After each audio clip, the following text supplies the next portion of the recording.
Hello students, चलिए स्वागत है आपका last chapter of the crash course of applied physics, that is modern physics. Modern physics हम पढ़ने जा रहे हैं आधुनिक भौतिकी। इसमें हम पढ़ेंगे कि किस प्रकार से हम फिजिक्स का एप्लीकेशन यूज कर रहे हैं आज के समय में।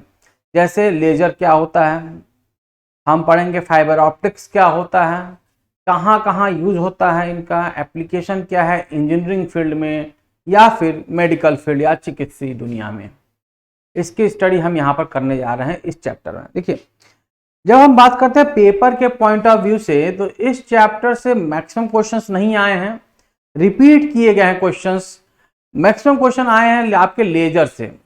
लेजर क्या होता है, लेजर का उपयोग क्या होता है, लेजर का इंजीनियरिंग और चिकित्सीय क्षेत्र में उपयोग बताइए, उसके लक्षण बताइए, ये प्रश्न पूछा गया है। दूसरा पूछा गया है लेजर के प्रकार क्या होते हैं।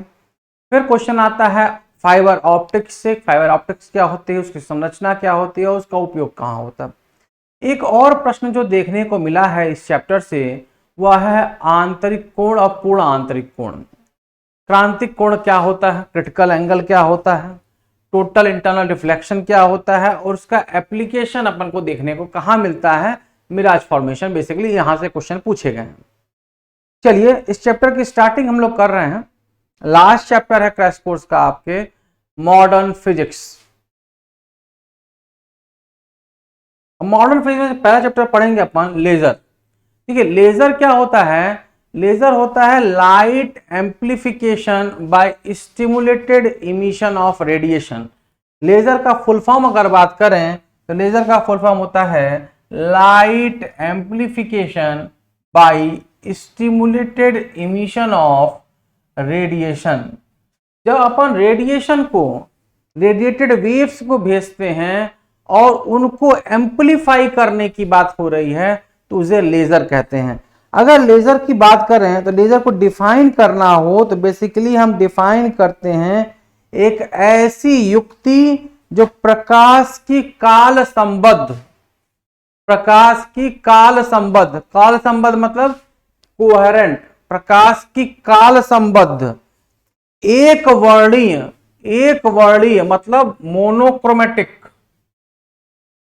एक दिशीय मतलब यूनिडायरेक्शनल घनी किरणावली उत्पन्न करे, घनी किरणावली उत्पन्न करे। मतलब अगर लाइट की ये property, coherent property, monochromatic property, unidirectional property, कैसी लाइट, इंटेंस लाइट अगर उत्पन्न कर रही है तो अपन बोलेंगे लेजर। इसे क्या बोलते हैं, लेजर बोला जाता है। क्लियर है कि लेजर होता क्या है, लेजर की डिफिनीशन क्या होती है, लेजर को का फुल फॉर्म क्या होता है, इतनी बात तो क्लियर है। क्या कहेंगे लेजर को, लेजर एक ऐसी युक्ति है, laser is a device from which a light of coherent monochromatic unidirectional producer an intense light is called laser। मतलब अगर एक ऐसी युक्ति प्रकाश की कला संबद्ध, एक वर्णित तथा एक दिशीय घनी किरणावली अगर उत्पन्न करे तो ऐसी युक्ति को बोलते हैं लेजर। क्लियर है। आगे देखते हैं लेजर के बारे में कि लेजर के लक्षण क्या होते हैं, कैरेक्टरिस्टिक्स ऑफ लेजर। देखिए, क्वेश्चन पूछा गया है कि what are the characteristics of laser. तो पहली कैरेक्टरिस्टिक देख रहे हैं क्या, ये किरणें पूर्णतः कला संबद्ध व एक वर्णीय होती है। कला संबद्ध और एक वर्णीय मतलब कोहेरेंट एंड यूनिडायरेक्शनल। क्या, coherent and unidirectional.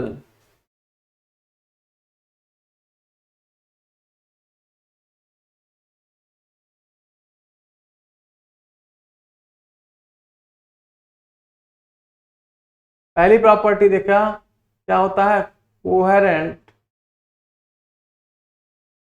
And unidirectional. आपसे क्वेश्चन पूछा गया है कि what are the characteristics of laser. तो पहला आ गया कि ये कैसा होता है, किरणें पूर्णतः कला संबद्ध व एक वर्णीय, that is coherent and unidirectional होती है। क्लियर। दूसरी जगह, इनमें किरणों का प्रकाश बहुत तीव्र होता है। लाइट की इंटेंसिटी क्या होती है? High, very high intensity.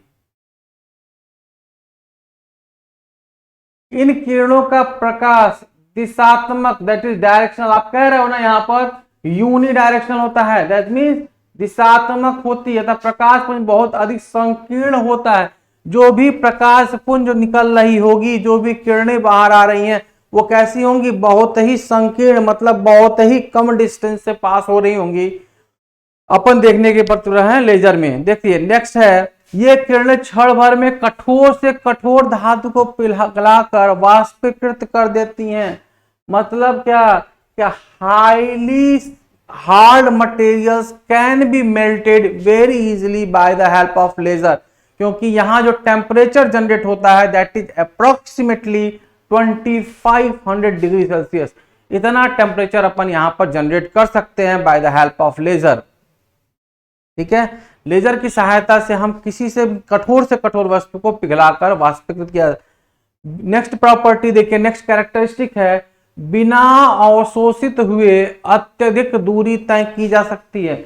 बिना अवशोषित हुए मतलब बिना चेंज हुए, बिना डायरेक्शन चेंज हुए। मतलब यहां से लाइट चली, ये लाइट कहीं से भी इसी तरह से चली जाएगी, वो अपने पार्ट को चेंज नहीं करेगी कि यहां से कुछ टूट जाए, ऐसा कुछ नहीं। वो जिस पाथ को फॉलो करेगी उसी पाथ में बिना ब्रेकडाउन हुए चलती रहेगी, अवशोषित नहीं होगा। नेक्स्ट है, जल में इनका अवशोषण नहीं होता है। जब भी ये जल में जाएंगी तो वहां पर इनका किसी भी तरीके का अवशोषण, दैट मीन्स ब्रेकडाउन नहीं होगा। लेजर लाइट्स बड़ी आसानी से ट्रेवल कर जाती हैं। These are the characteristics of laser. Clear है कि लेजर की कैरेक्टरिस्टिक्स क्या होती हैं। हम देख रहे हैं अगला प्रश्न आया है आपके सामने कि एप्लीकेशंस ऑफ लेजर क्या हैं। लेजर रेस की यूज कहां कहां अपन करते हैं, what are the applications of laser. तो देखिए सबसे पहला एप्लीकेशन देख रहे हैं लेजर मशीनिंग। कि लेजर मशीनिंग में अपन लेजर का यूज करते हैं। देखते हैं क्या होता है लेजर मशीनिंग। अभी हमने बताया कि लेजर क्या करता है, किसी भी कठोर से कठोर वस्तु को भी कट करने में बड़ी आसानी से कट करता है। तो हम कह रहे हैं कि जब लेजर किसी कठोर वस्तु से टकराती है तो वहां एक टेम्परेचर जनरेट करती है अप्रोक्सीमेटली 5000 से 6000 डिग्री सेल्सियस। इतना टेम्परेचर जनरेट होता है जिससे क्या होगा, वो पदार्थ पिघल जाएगा और वो वाष्पीकृत होने लगेगा। बात समझ में आया। इसीलिए लेजर का उपयोग अपन हीरे में छेद करने के लिए भी यूज करते हैं। अगर अपन को हीरे में छेद करना हो वहां पर भी अपन लेजर का यूज कर देते हैं। ठीक है, नेक्स्ट है लेजर वेल्डिंग। पहला हो गया laser machining, next is laser welding. देखिए लेजर वेल्डिंग जब अपन क्या कह रहे हैं, अपन कह रहे हैं कि जब लेजर किसी कठोर वस्तु से टकराएगा तो हाई टेम्परेचर जनरेट करेगा। उस हाई टेम्परेचर की हेल्प से अपन क्या करेंगे, मटेरियल्स को ऐड करेंगे। क्या करेंगे, चिपका देंगे दोनों मटेरियल्स को। जब दोनों गर्म हो जाएंगी, जब चिपका दोगे दोनों पिघल करके एक बॉन्ड बना लेंगी, जो कि एक तरीके का वेल्डिंग कहलाएगा, that is laser welding. Next is laser therapy, laser चिकित्सा। देखिए लेजर चिकित्सा अपन इसका लेजर का उपयोग चिकित्सीय क्षेत्र में भी करते हैं, मेडिकल साइंस में। देखो क्या करेंगे, लेजर की हेल्प से अपन कैंसर की सहायता में करते हैं। इसके अलावा कॉर्निया ग्राफ्टिंग में भी अपन यूज करते हैं। गुर्दे की पथरी का उपचार किया जाता है। गॉल ब्लैडर के स्टोन्स निकाले जाते हैं। ये आपके क्या आ गए, लेजर के चिकित्सीय उपयोग। कि आखिर लेजर बीम का उपयोग अपन मेडिकल साइंस में कैसे कर रहे हैं। तो क्या देखा, कैंसर की शल्य क्रिया में काफी सहायता मिलता है। मतलब कि जब अपन कैंसर के पेशेंट को देखते हो तो उनको उनके ट्रीटमेंट के लिए अपन लेजर का यूज करते हैं। इसके अलावा लेजर का हेल्प अपन कॉर्निया ग्राफ्टिंग में भी यूज किया जाता है। गुर्दे की पथरी का उपयोग करने में किया जाता है। गॉल ब्लैडर के स्टोन्स हटाने में या गलाने में भी उपयोग किया जाता है लेजर चिकित्सा की बात करें। इसके अलावा अब और एप्लीकेशन अगर इसकी बात करें तो इसका यूज किया जाता है लेजर कम्युनिकेशन। कम्युनिकेशन क्षेत्र में भी लेजर का उपयोग कहां किया जाता है। देखिए यह एक विद्युत चुंबकीय तरंग है जिसकी आवृत्ति 10 टू द पावर 14 से 100 टू द पावर 15 हर्ट्ज तक है। ठीक है, वहीं जब इसलिए इसका उपयोग चैनल्स, बहुत सारे चैनल्स में किया जाता है। टेलीफोन संचार व्यवस्था में जब इसका उपयोग फाइबर ऑप्टिक्स के साथ मिलाकर किया जाता है। अभी अपन देखेंगे फाइबर ऑप्टिक्स बेसिकली क्या होता है। तो फाइबर ऑप्टिक्स में लेजर की सहायता से अपन क्या करते हैं, कम्युनिकेशन चैनल को बेंड करते हैं, स्टेबल करते हैं। देखो इसकी 1 mm व्यास की बीम के लगभग माइक्रोवेव चैनल, लेजर बीम का उपयोग बाहरी अंतरिक्ष में दिशात्मक रेडियो संचार व्यवस्था में किया जाता है। तो इसका यूज कहां किया गया, इन सैटेलाइट कम्युनिकेशन, बाहरी अंतरिक्ष में अपन यूज कर रहे हैं लेजर का फॉर कम्युनिकेशन पर्पस। इसके अलावा लेजर का उपयोग अपन डिस्टेंस मेजर करने में भी करते हैं। डिस्टेंस मेजर करने में क्यों कर रहे हैं, क्योंकि अपन ने कैरेक्टरिस्टिक्स में देखा कि लेजर अवशोषित हुए बिना बहुत दूरी तक ट्रेवल कर सकते हैं, इसीलिए इसका उपयोग अपन डिस्टेंस मेजरमेंट में भी किया जाता है। तो क्या लिखा, लेजर किरणें तीव्र तथा कम बैंड चौड़ाई की होती हैं। लेजर किरणें जो होती हैं इंटेंस होती हैं तथा कम बैंड चौड़ाई की होती हैं। ये बिना अवशोषित हुए दूरी तक डिस्टेंस तय कर सकती हैं, बहुत दूर तक जा सकती हैं। इसी विशेष गुण के कारण दूरस्थ वस्तुओं की दूरी नापने के लिए किया जाता है। जो डिस्टेंस सैटेलाइट ऑब्जेक्ट हैं हमारे, उनकी डिस्टेंस मेजर करने के लेजर का उपयोग कर रहे हैं। क्यों, क्योंकि लेजर की कैरेक्टरिस्टिक है कि वो बिना अवशोषित हुए, बिना टूटे एक लॉन्ग डिस्टेंस ट्रेवल कर सकता है। क्लियर है। तो क्वेश्चन आपके पास आता है कि लेजर को डिफाइन करिए, लेजर की कैरेक्टरिस्टिक्स क्या होती हैं, एप्लीकेशंस ऑफ लेजर रे, तो ये बातें आपको बतानी पड़ेंगी। अब ये क्वेश्चन जरूरी नहीं एक सिंगल क्वेश्चन हो, ये 2 या 3 क्वेश्चन में भी पूछा जा सकता है, शॉर्ट आंसर और लॉन्ग आंसर मिक्स करके। ठीक है, आगे देखते हैं लेजर का application in engineering field and medical field. इसकी बात करेंगे। सबसे पहले देखते हैं इंजीनियरिंग फील्ड में लेजर का उपयोग कैसे किया जाता है। तो देखो सबसे पहले धातु क्रम यानी मेटल प्रोसेसिंग में। अभी अपन ने देखा कि अपन इसका उपयोग ड्रिलिंग में कर रहे थे ना, डायमंड को। डायमंड एक हार्डेस्ट मटेरियल है हमारा, बहुत कठोर मटेरियल होता है, उसमें भी ड्रिल करने के लिए अपन क्या यूज किए थे, लेजर का उपयोग किए थे। तो कहां यूज किया इसका, ड्रिलिंग, वेल्डिंग। वेल्डिंग अभी बताया हमने कि वेल्डिंग में अपन यूज करते हैं, कैसे वेल्ड करते हैं, टेम्परेचर बढ़ता है, टेम्परेचर बढ़ने के साथ अपन मटेरियल को पास में लाएंगे और उनको वेल्ड किया जाएगा, वहां पर अपन यूज करते हैं सोल्डरिंग और वेल्डिंग में भी। इसके अलावा कटिंग में भी, क्योंकि हाई टेम्परेचर है, आसानी से कट कर सकता है, किसी भी लकड़ी को, पेपर को या शीशा सेरामिक को आसानी से कट किया सकता है by the help of laser. Clear है। चलिए जा देखें। देखो क्या लिखा, ड्रिलिंग। ड्रिलिंग क्या प्रोसेस है, किसी स्थान पर छेद करना एक बहुत कम क्षेत्र में। ड्रिलिंग क्या हुआ, ऐसे मान लो हमारे पास ये कोई सरफेस है, अपन को ड्रिल करना है यहाँ पर, एक बहुत ही मिनिमम पॉइंट पर अपन को ड्रिल करना होता है। उसके लिए एक ऐसे प्रोसेस की रिक्वायरमेंट होगी जो कि डेविएशन बहुत कम दे, उसका जो विड्थ हो बहुत कम हो और हाई टेम्परेचर पर लेके जा पाए, दैट इज आपका लेजर। ठीक है ना।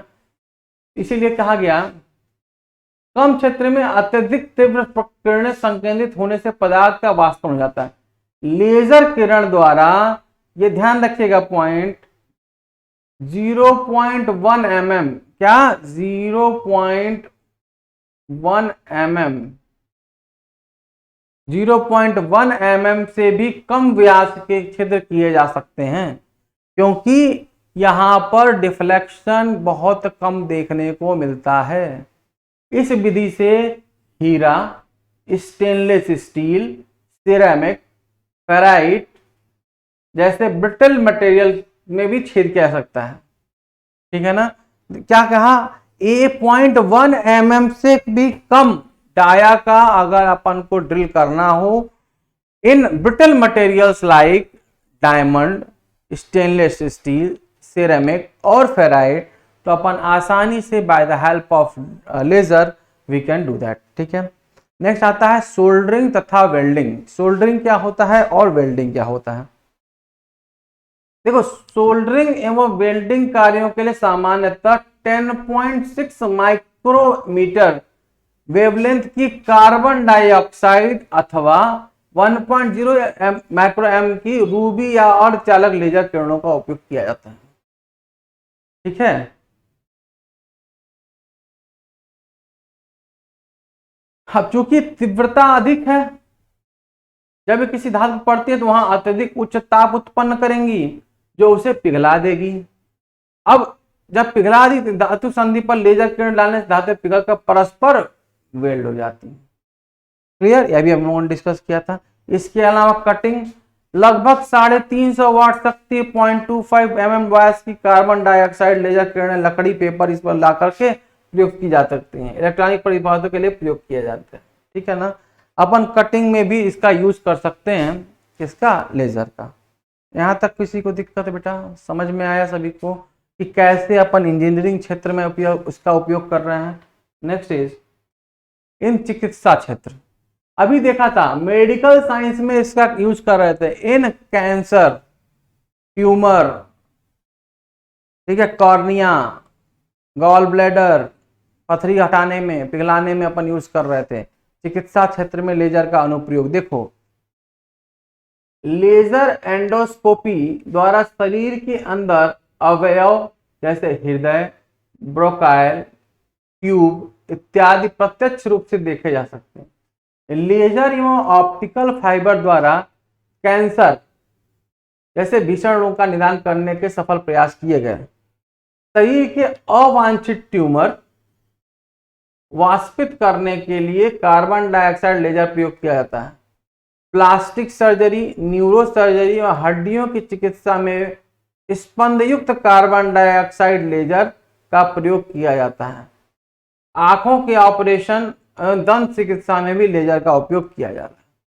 ठीक है, तो आप देख रहे हो मेडिकल साइंस में भी लेजर का उपयोग बहुत तेजी के साथ हो रहा है। तो आपके पास यहाँ से क्वेश्चन बहुत सारे आते हैं, डिफरेंट तरीके से पूछे जाते हैं कि लेजर क्या होता है, कैरेक्टरिस्टिक्स ऑफ लेजर क्या है, उसका कैरेक्टर एप्लीकेशन क्या है, उसके इंजीनियरिंग सेक्टर में एप्लीकेशन बताइए, उसके मेडिकल साइंस सेक्टर में एप्लीकेशन बताइए। इन सब चीजों के बारे में जिस तरीके से क्वेश्चन पूछेगा वैसा आप रिप्लाई दोगे। चीजें समझ में आती हैं आपको। चलिए आगे देखते हैं अपन। Next is fibre optics. Clear? चलिए, तो फाइबर ऑप्टिक्स की बात करें तो देख प्रश्न आया आपके सामने कि ऑप्टिकल फाइबर का सिद्धांत बताइए, इसकी कार्यविधि तथा इसके प्रायोगिक उपयोगों का उल्लेख। यह प्रश्न आपसे पूछा गया है, कई बार पूछा जा चुका है ये प्रश्न कि किस तरीके से हमारा ऑप्टिकल फाइबर वर्क करता है, इसका वर्किंग प्रिंसिपल, इसके एप्लीकेशन के बारे में पूछा गया। ठीक है, चलिए देखते हैं कि पहले ऑप्टिकल फाइबर होता क्या है या प्रकाशिक रेशे का सिद्धांत क्या है। देखो, सूचना प्रौद्योगिकी में सूचना के आदान प्रदान के त्वरित संचरण के लिए प्रकाश तरंग का प्रयोग किया जाता है। अतः ऑप्टिकल सिग्नल को एक स्थान से दूसरे स्थान तक ले जाने के लिए जिस केबल का प्रयोग किया जाता उसे ऑप्टिकल फाइबर या प्रकाशिक रेशा कहा जाता है। तो ऑप्टिकल फाइबर क्या है? एक तरह का केबल है जहां से आप जिसके माध्यम से, जिसके उपयोग से आप सिग्नल्स को एक पॉइंट से दूसरे पॉइंट तक लेके जा रहे हो, उस ठीक है, उसे बोला जा रहा है ऑप्टिकल फाइबर। टेलीकम्युनिकेशन में ऑप्टिकल फाइबर आने से बहुत तेज विकास हुआ है। ठीक है, देखिए ऑप्टिकल फाइबर के कुछ मुख्य भाग हैं जैसे कोर, क्लैडिंग, बफर या प्लास्टिक जैकेट। देखो क्या कहलाता है कोर। कोर यह ऑप्टिकल फाइबर का सबसे भीतरी भाग होता है। कोर क्या हो गया? सबसे अंदर वाला हिस्सा, सबसे भीतरी भाग होता है, जो बहुत पतले कांच, पॉलीमर, या सिलिका का बना होता है।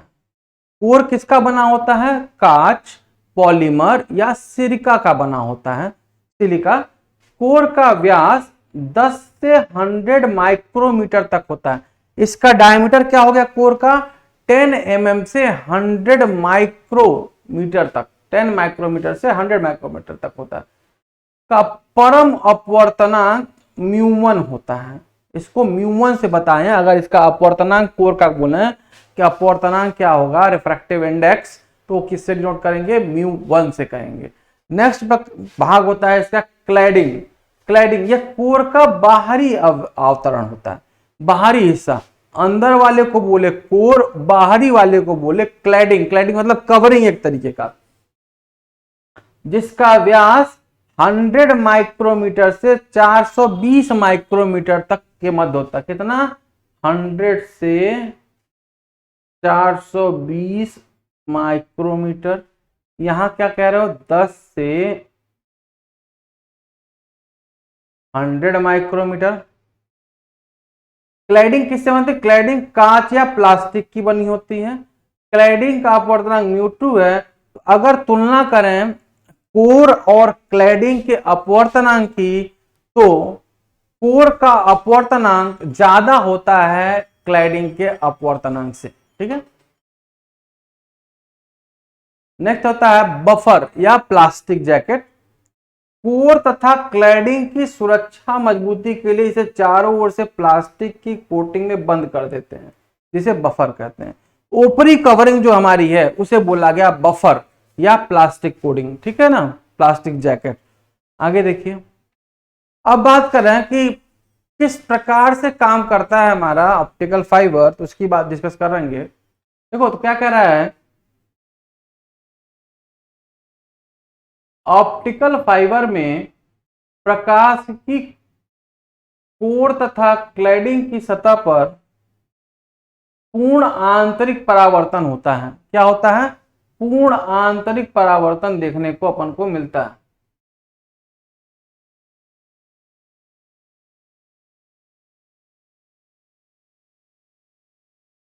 ठीक है, आंतरिक परावर्तन अभी बात करेंगे कि आंतरिक परावर्तन क्या होता है। तो टर्म आया total internal reflection, total internal reflection.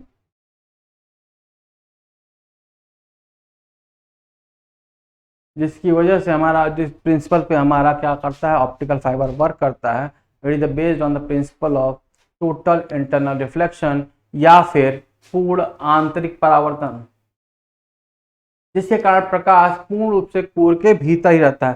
जो प्रकाश वेव होती हैं वो देखो, जैसे कि हमारा ये फाइबर ऑप्टिक्स है, यहाँ से लाइट वेव अंदर एक बार गई तो वो इसी के अंदर ही घूमती रहेगी। ऐसा कुछ देखने को अपन को मिलता है इन फाइबर ऑप्टिक्स। क्लियर। अब देखो इसका अनुप्रयोग जैसे हमारा कहाँ यूज करते हैं? संचार प्रणाली में, इसके अलावा चिकित्सा और कंप्यूटर क्षेत्र में अपन इसका यूज करते हैं। कहाँ यूज किए? संचार प्रणाली, चिकित्सा क्षेत्र और कंप्यूटर प्रणाली में अपन इसका यूज करते हैं, इसका ऑप्टिकल फाइबर का। तो क्या कह रहा है? संचार प्रौद्योगिकियां सूचना रूप से प्रकाशित तरंगों पर निर्भर करती है। ऑप्टिकल फाइबर की सहायता से एक स्थान से दूसरे स्थान पर तीव्र गति से ले जा सकते हैं। इसकी क्षमता भी अधिक होती है। ठीक है, तो एक तो अपन को पता है कि इसका उपयोग टेलीकम्युनिकेशन में किया जाता है। मेडिकल साइंस में कैसे यूज करते हैं और कंप्यूटर क्षेत्र में कैसे यूज करता है ऑप्टिकल फाइबर की, इसकी चर्चा करेंगे। जब अपन मेडिकल साइंस की बात करते हो, शरीर के भीतर अंगों जैसे फेफड़ों, आंत, गुर्दे की पथरी आदि का इलाज उच्च तीव्रता की लेजर किरण का प्रवेश कराकर जांचा जा सकता है। जब फाइबर ऑप्टिक्स से क्या करेंगे अपन? लेजर किरणें पास करेंगे। वो लेजर किरणें जाकर के हमारा फेफड़े, आंत और गुर्दे की पथरी को का इलाज करती हैं। तो कहां से? फाइबर ऑप्टिक्स से जब जाएंगी तो उसमें किसी भी तरीके का डेविएशन देखने को नहीं मिलेगा, कोई भी बाहर नहीं जाएगा। सारी की सारी टोटल इंटरनल रिफ्लेक्शन की सहायता से हमारे अंग के पास ही जाएंगी। ठीक है, नेक्स्ट आता है कंप्यूटर प्रणाली। इसमें ऑप्टिकल फाइबर के प्रयोग से सिग्नल का संचरण होता है। ठीक है, जिससे डाटा संचरित रहता है, डाटा हमारा इधर उधर नहीं जाता है, एक जगह फिक्स रहता है। ये तो बात हो गई कि हमारा फाइबर ऑप्टिक्स क्या होता है, ठीक है। नेक्स्ट एक टॉपिक आता है क्रिटिकल एंगल और टोटल इंटरनल रिफ्लेक्शन। देखिए, देखो क्रिटिकल एंगल देखते हैं, अगला टॉपिक क्रिटिकल एंगल। बात समझना, बहुत छोटी सी बात है, क्रिटिकल एंगल।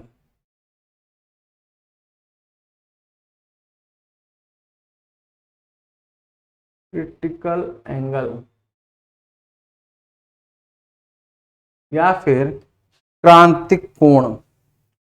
देखो सबसे पहले जब अपन क्रिटिकल एंगल को डिफाइन करेंगे, सबसे पहले क्या कहोगे कि जो लाइट वेव है, जो लाइट है हमारी, वो कहां से कहां जा रही है, वो डेंसर मीडियम से रेयरर मीडियम में जा रही है। सबसे पहली चीज, जब हमारी लाइट रे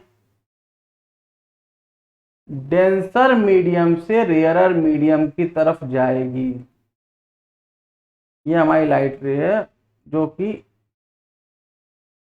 इसी एंगल थीटा पर डेंसर मीडियम से रेयरर मीडियम की तरफ जा रही है।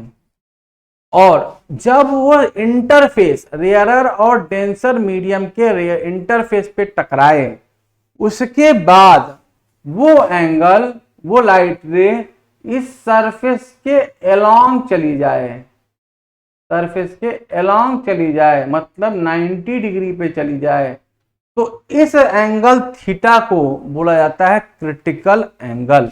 बात समझ में आई? तो क्या बोला, क्रिटिकल एंगल वो मिनिमम एंगल है, दैट मिनिमम एंगल एट विच, जिस पर कि प्रकाश रेखा जब सघन माध्यम से विरल माध्यम, डेंसर मीडियम से रेयरर मीडियम में जाए, तो सतह पर टकराने के बाद वो सतह के साथ along the surface चला जाए at an angle of 90 degree, that minimum angle is called critical angle, that angle of incidence is called critical angle। Clear है? यानी यही थीटा कहलाएगा c के बराबर, ये कहलाता क्रिटिकल एंगल। क्लियर? अब अगर अपन बात करें टोटल इंटरनल रिफ्लेक्शन की, देखो टोटल इंटरनल रिफ्लेक्शन में क्या होता है कि जो लाइट रे है, जब वो डेंसर से रेयरर मीडियम में जाती है, क्या बोला, जब वो लाइट रे डेंसर से रेयरर मीडियम में जाती है, तो वो वापस उसी मीडियम में आ जाए,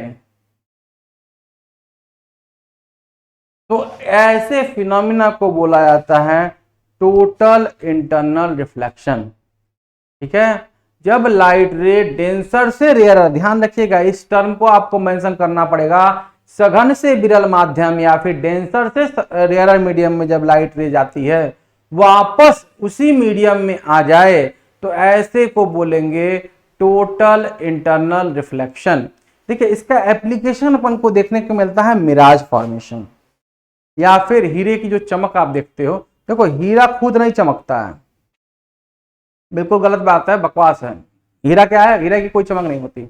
जब लाइट रे उस पर जाता है ना, तो वो लाइट रे को एब्जॉर्ब करके अंदर टोटल इंटरनल रिफ्लेक्शन देता है। भाई आंखों को धोखा दिया जाता है।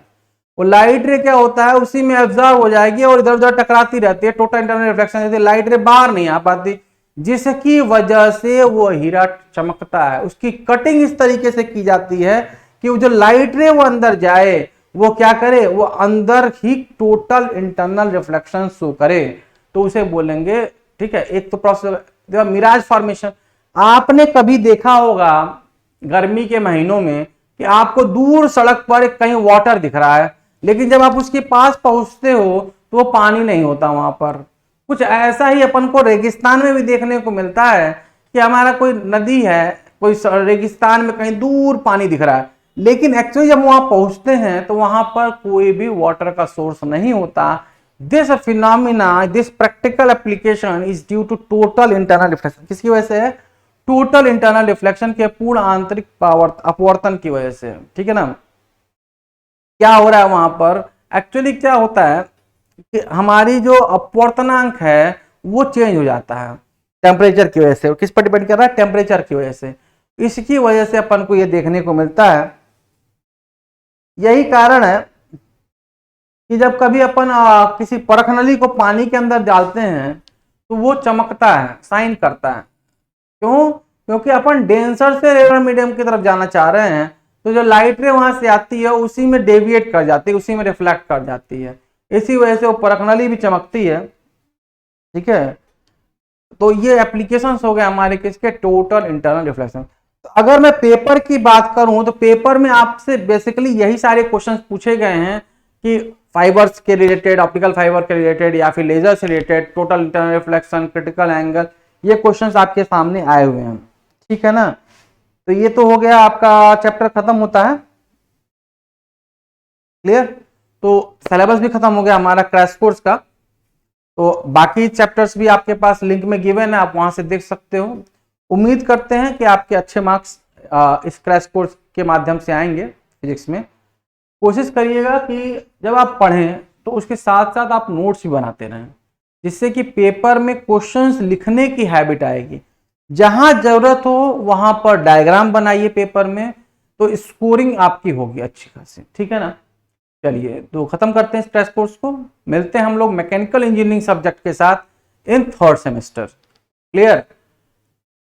क्योंकि मैकेनिकल इंजीनियरिंग को डिटेल में पढ़ाने में मुझे भी मजा आएगा और आपको पढ़ने में आएगा। क्लियर? चलिए, मिलते हैं। Thank you.